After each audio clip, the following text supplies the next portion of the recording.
really cool story. I mentioned you guys earlier about the fact that we've moved recently to Northwest Alabama, that I'm part of a ministry up there, and that ministry has been looking, and they buy tons of real estate in that particular city.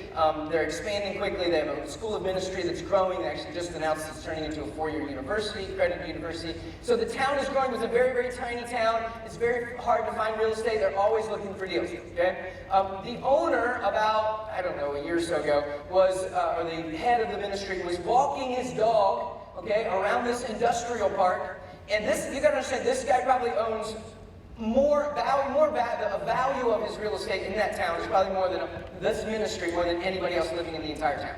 So I would think if you were selling something, especially high-end, especially commercial, you'd make sure he knew about it. There's an auction taking place on a commercial building in that city the next day, and he had no clue.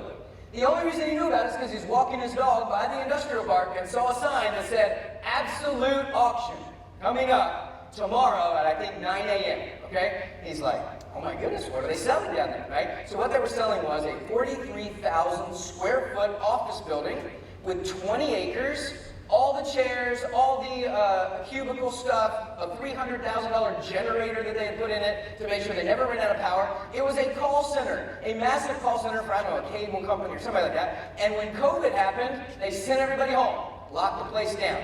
Then eventually the business went out of business. And so the bank took the property back, and here we have a 40,000 square foot building with 20 acres coming up for sale in an absolute auction. This is a big building. This takes deep pockets. You got to be able to come up with the money very, very quickly.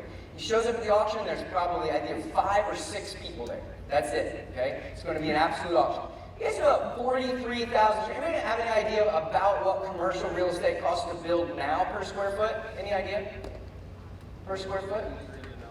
How much? Yeah, that's actually pretty accurate. $250, $300. Maybe you can get it done for $200. So $200 a square foot at 43,000 square feet. We're talking about $9 million or so dollars. Okay, plus the 20 acres, plus the generator. Now this was built. Again, this was built. It's not new construction. It wasn't an old building, maybe 10 or 15 years old. So let's just say for fun, it was built for $100 a square foot. It would still be $4.5 million plus 20 acres plus a generator, etc., etc. So the auction starts, they start bidding, he ends up getting this building for $500,000. Barely over $10 a square foot, and in fact, in that building right now is my office, and my table, and my chairs, and my stuff, plus the School of Ministry meets there, and these 2 massive buildings. Why? Because there was an absolute auction with only 5 people there, and you got the deal of a lifetime, okay? When you see absolute, get there, okay? Find all the private money lenders you know, call everybody you know, line them up to be ready to help you fund this deal, and that's exactly what they did. So those stories are not that uncommon. I hear them all the time, but when they happen, they're at absolute auctions, okay? So deals are there, maybe not as common as, but those deals are out there.